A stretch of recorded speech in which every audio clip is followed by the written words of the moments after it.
Welcome to the Bleav in Lions podcast. At the half, the Chargers with a 21-7 lead over the Lions in the Hall of Fame game alongside former Lions All-Pro safety Glover Quin. I'm Trevor Thompson here to break down the first half. And Glover, we get our first taste of football action. And like you said, once it starts now, it doesn't end to the Super Bowl. Every week going forward, we'll have NFL action. And as far as Detroit is concerned, two new coordinators, offensive coordinator, defensive coordinator, Calvin Shepard and John Morton taking over the reins in Detroit. From the first half of preseason football, what can you glean that the Lions are going to try to do on the offensive and defensive side of the ball with two new guys running the show? I mean, I really don't know. I really don't know. And I would have thought, just me being me, this is the Hall of Fame game. It's the first preseason game. I know you don't want to show a lot of stuff, but it's the first preseason game. You're not showing a lot of game plan stuff. I would have probably came out and tried to have some fireworks or something. Like, let me get this thing going. Everybody talked about Ben Johnson and the coordinators we had last year, Aaron Glenn. We got new coordinators now. Now it's my turn. Let me give you guys a little glimpse. And I don't know if we saw that in the first half. That's just my opinion. What did stick out to you about that first half? Oh man, I think the one thing that stuck out to me, we got to see what Herndon looks like, and as the backup quarterback, I didn't think Allen had a good showing. Just my opinion. And I just looked like the Lions just got out physical. I mean, it looked like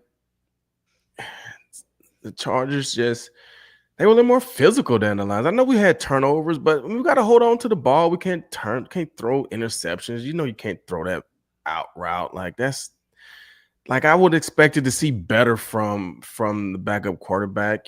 Trey Lance. Obviously, he was a first rounder, and he's supposedly a better quarterback. But he looked good. He played good. He led his team. He scored when he was supposed to score.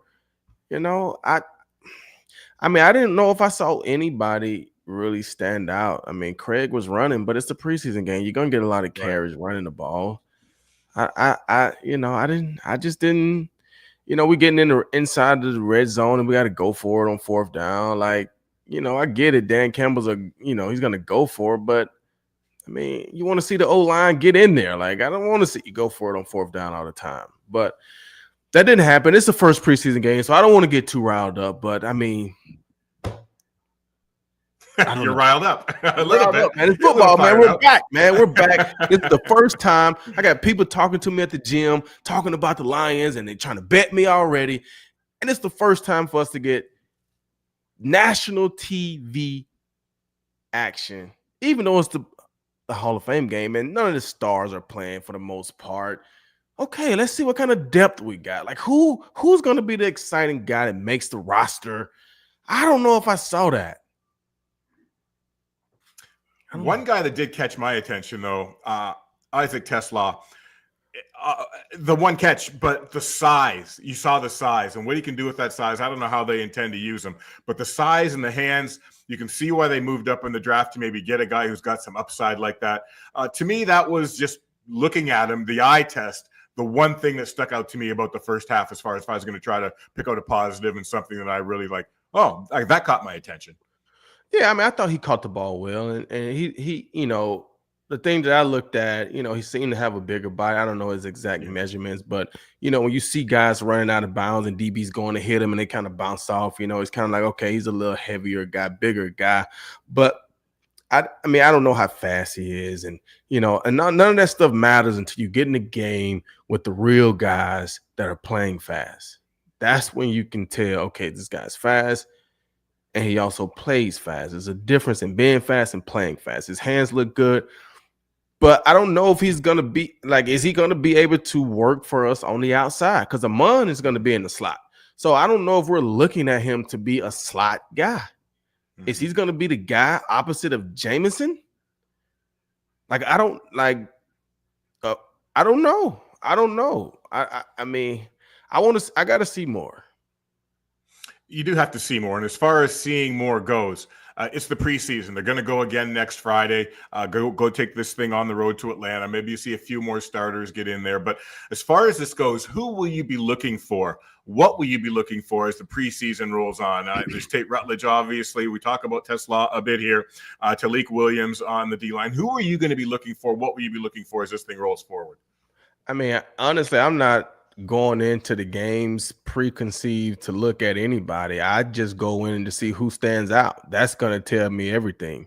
That's going to tell me who's trying to really make the roster. Because, I mean, we all know there's only a few guys that are fighting to actually make the roster. Like Talik Williams, even if you don't have a great preseason, he's going to be on the roster. So I'm not really looking at that standpoint. But if he stands out, I want to be able to say, hey, man, this kid that we drafted, he is out there making some plays. You know what I'm saying? So you look for those things. And I just go into the game with an open mind and just see who stands out, who sticks out to me. And because it's preseason, right? We don't know.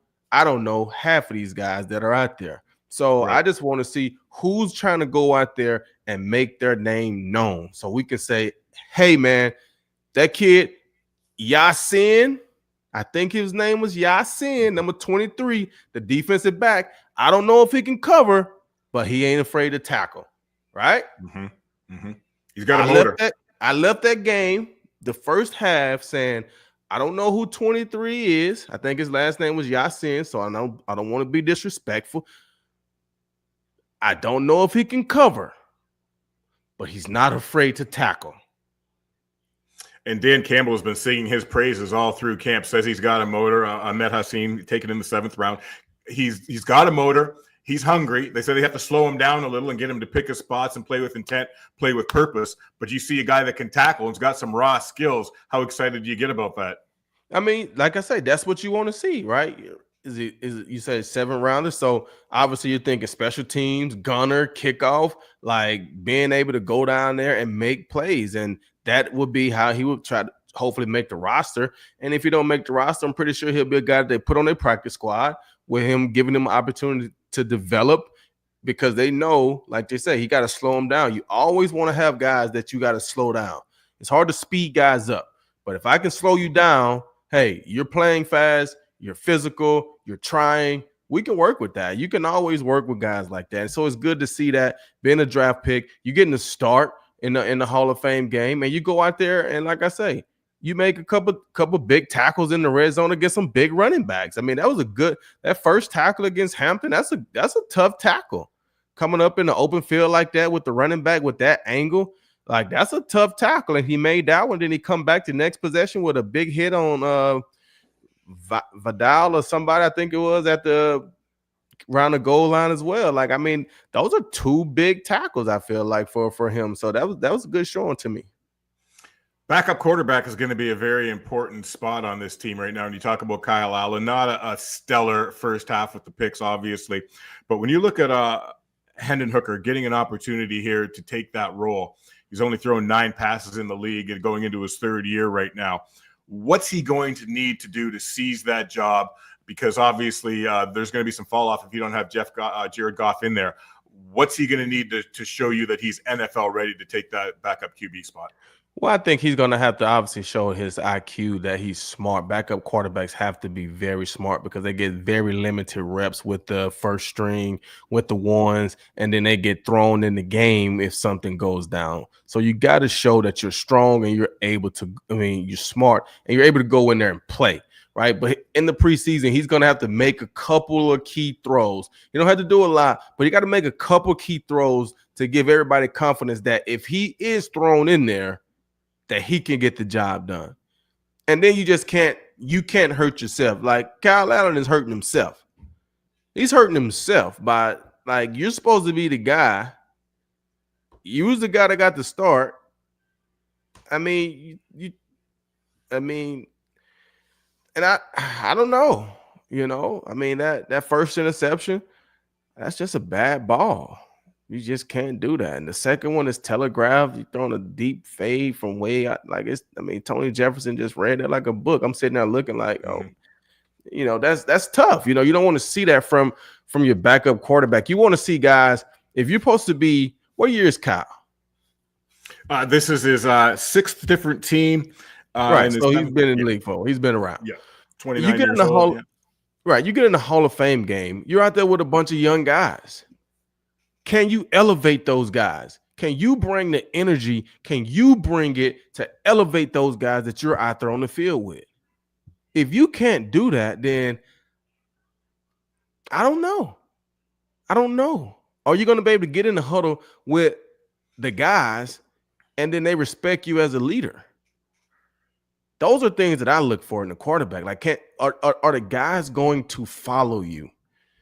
And I would love to see more from him out there, out there with that group. And like I say, everybody's going to say, "Oh, he wasn't with the guys." Right. So you should have just stood out. Your energy should have stood out. Your decision making should have stood out. Like the way you were going about your business should have stood out. And we should have been able to say, "Hey, Kyle looked good. You know, he's not out there with some of this and that." Like, I mean, and I don't want to always throw this up, but I am I'm a basketball fan. I'm a LeBron fan. We got plenty of times where we're like, hey, LeBron did this thing. He took these guys to the finals, right? Mm-hmm, Like, mm-hmm. So I would have loved to see him do a little more. And so we could say, like, hey, Kyle looked really good out there. He was out there with these guys, but he looked good. And I don't know if I can say that after that performance that I saw. Making your teammates look better is what you say, regardless of the situation that you're in. But isn't this exactly why he was brought here? A bit of a veteran guy, been around, should have a feel, should have some poise back there, should really command the huddle and really dictate what's going on the field. And that's what you see, you saying you did not see. Yeah, I didn't really see that. And I think a lot of times in backup quarterbacks, I think they want to try to mirror guys. Obviously, you want those guys to kind of all be the same. They can all run the same offense. They understand the same. So Kyle kind of, I don't say he looks like Jared Goff, but he's just kind of like, he's same personality type. And, even Herndon seems like he's that same type of person. You know what I'm saying? So I think that's what they were trying to find. Someone that could possibly be Jared if Jared's not in there. And I mean, I'm sure they're scratching their head right now. Let's look forward. Yeah, let's look forward. We're not going to break down the second half of this game, but we'll look to the second preseason game, as I mentioned, in Atlanta against the Falcons next Friday. How does this thing ramp up from here? How much playing time do you expect some starters and other guys you want to see to get playing time next week? How much do you expect them to play? And how much do you need to see this thing roll forward going forward? Well, they've changed the preseason so much. I don't even know if these guys are playing in the preseason anymore. I don't think the Lions played in the preseason last year because I remember talking about it and being worried that they wasn't getting reps. And so I can't see Jared Goff going out there, especially after what we saw from Kyle. We can't take a chance of him getting hurt in the preseason. I can't see Jahmyr Gibbs getting out there. I think they do these joint practices now, and and I don't know if they got joint practices set up with these teams, but I think they get a lot of work in these joint practices, and I don't know how much we're going to see these guys in the preseason. You know what I'm saying? But man, I don't know, man. You're pretty fired up. But you know what? This is only the first preseason game. We've got 3 more to go before we get to September 7th in Green Bay. And it's really exciting because starting in August, our podcast is going to be televised on FanDuel in Detroit. And of course, obviously, you can get our podcast on Apple and wherever you get your podcasts. But being on FanDuel, we got to talk about the odds and going into that first game against Green Bay.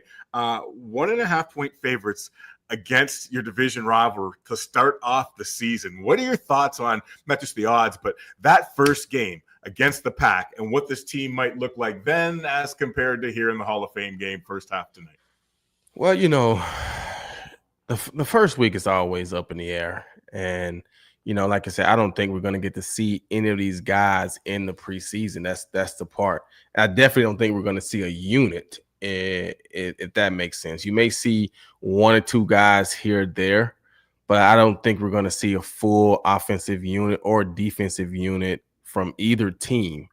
So these odds are just kind of coming from what they think last year, off-season moves, this, that, home, away, division game. I got to rock with the Lions. I mean, I like it. I like being favored against the Packers, obviously. I just hope that I just hope that the ones look a lot better, you know. Yeah. And this is one thing that I will say about preseason games that I used to always feel. You know, preseason games don't dictate how well your season is going to be, obviously. But you just really want to create a culture of winning. And sometimes, even though the ones are not playing tonight, sometimes when you go out there and you get punched in the mouth the way they got punched in the mouth the first half, they see how turnovers affected the first half. Sometimes you can get a little check from the sideline, just kind of like, hey man, this is going to be a real season. Like, we're not just going to walk in here and, you know, go 15-1 or, you know, whatever it was. Like, we're going to have to go. And so we need to look in the mirror and are we really working to be that? Because sometimes when you start having a lot of success, you're working, but you're kind of like, do we still have that chip on our shoulder? Right? Have we went to the point to where now we feel like we're at the top, or do we still feel like we're at the bottom trying to climb to the top? Right? So completely different approach mentally, right? Right. When we're practicing, or we're practicing like the underdog, or are we practicing like, are we good? You know what I'm saying? We're going through our cadence. We're going to run the perfect play. We're going to do it. Jared's going to throw it. Amon's going to catch it. We're going to do this. Like, are we practicing like that? Or are we really working like we're trying to like gain some respect? You know what I'm saying? There's a difference. There's a difference. And like I said, sometimes when you see your team kind of get punched in the mouth, it could kind of send some shock waves through the guys that are not playing. It like, hey, you know, we got to pick it up. We got to make sure that when we get out there, that we ready to go. Well, when you're also the defending division champs, you are now the hunted. So you're going to get everybody's best game. You're going to have a target on your back. And when you're a Super Bowl contender, and if we want to talk odds again, those FanDuel odds are plus 1,100 for the Super Bowl. I don't know what you think of that and those odds. But when you're the hunted, it gets a little tougher there, and you've got to have that mentality you're talking about where you're competing every day in practice to elevate your game, don't you? Man, plus 1,100? You got stuck on that one, did you? What does that mean? That means if I bet $100 right now, if the Lions win a Super Bowl, what does that mean? What would I win? I'm not a gambler, so I don't know all the odds and stuff. Would I even win anything? I win $1,100, right? It would take 100 to win 1,100. To win 1,100, right?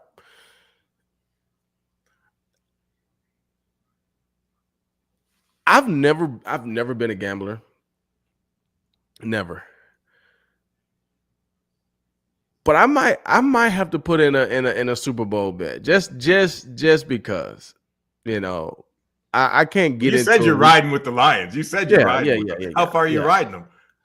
Well, you know, last year, my picks were the same as they're probably going to be this year, and it's just because I probably picked with my heart. You know, I got drafted by the Texans. I live here in Houston, and so they're an AFC team, and so I root for those guys. And then I went to Detroit, had a great time in Detroit. They're an NFC team, so I always root for the Lions and the Texans in the Super Bowl. So that's probably going to be my picks again this year. I think it's time for the Texans to get there. D'Amico was my teammate.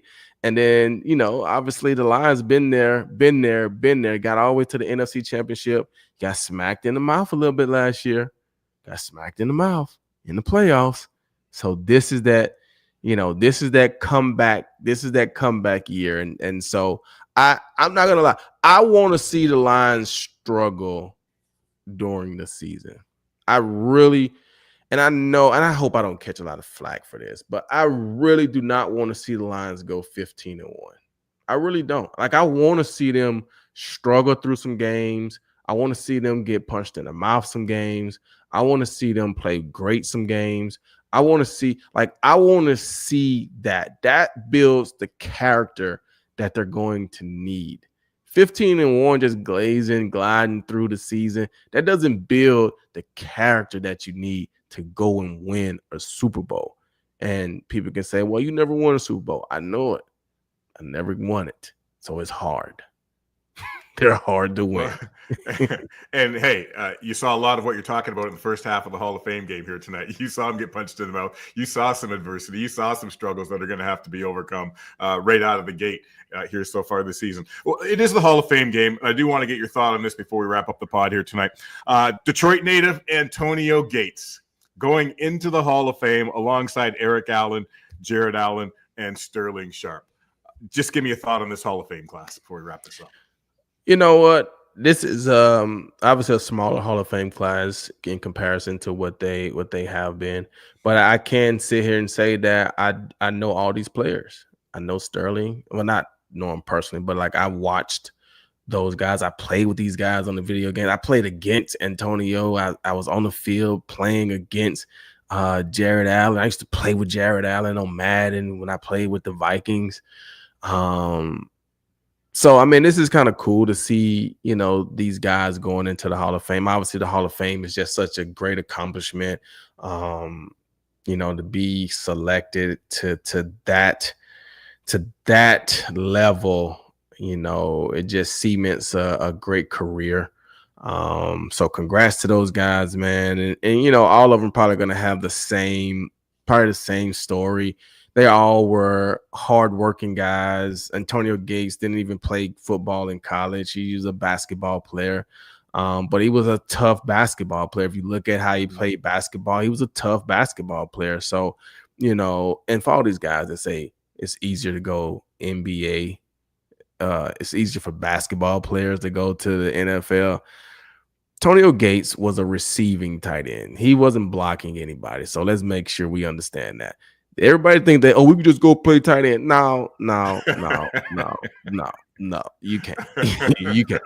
So, but congrats to these guys, man. It's such an honor to obviously go to be, you know, included into the NFL Hall of Fame. And, you know, like I said, it's a smaller class. I've never seen only 4 guys go. And so they were the ones. And Sterling only played 7 years. I saw, like, man, I mean, that was crazy to see what he was able to do and be able to get in after only 7 years. And so great for them. And Eric, you know, Eric was my guy, man. I used to love watching Eric play, man. He was my guy.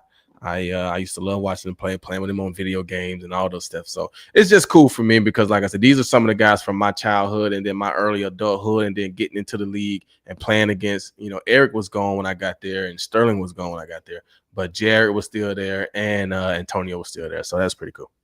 You know something about being a Hall of Famer, though, a member of the New Mexico Sports Hall of Fame yourself. What was an honor like that meaning to you at the time? What did that feel like to be recognized for what you were able to do on the field?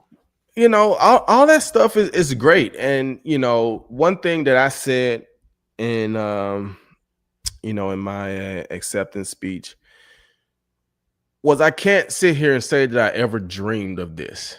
You know what I'm saying? Like, Right. I can't sit here and say that I ever dreamed of this. And I'm pretty sure every one of those guys going into the Hall of Fame this weekend will say the same exact thing. They probably never dreamed of going to the Hall of Fame. They just love to play the game. Right. They just love to play, and they just played the game the right way. And then it just happened, right? It just happened. They were talented enough. They were fortunate enough from an injury standpoint, and they just played the game the right way. And it was the same way for me. Like, I never dreamed of going into the New Mexico Hall. I'm from Mississippi. Like, I never even thought of New Mexico. I had no idea about the place. You know what I'm saying? I didn't grow up thinking I'm gonna be a New Mexico Sports Hall of Famer, right? But you just do things the right way. You play the game the right way. And sometimes, you know, people notice it and things happen. And so now, yes, I do have that credential that I am a New Mexico State Sports Hall of Famer. Like, that's something that I, you know, my kids, they may not understand it as much now, but as they get older, they'll be like, dang, Dad, you was this. Yeah, son, you know, Dad was all right. That's right. You know, I'm a Mississippi, I'm a high school, I'm a Hall of Famer here. I'm a there. Like, I don't know, man. I might have been okay, son. I might have played all right. Dude, I am fired up for this passion all through the season, and it all starts here in the Hall of Fame game. Although it was only the first half, we got a long way to go till we get to Super Bowl Sunday, and hopefully your Lions are in it. And I am so looking forward to being with you on FanDuel with our podcast, Bleav in Lions, and you can get that on all the podcast networks, including Apple and Spotify, and we are excited to bring it all to you. We'll talk more Lions on Bleav in Lions as this thing rolls on through the rest of the preseason into the regular season. Trevor Thompson alongside the great Glover Quin.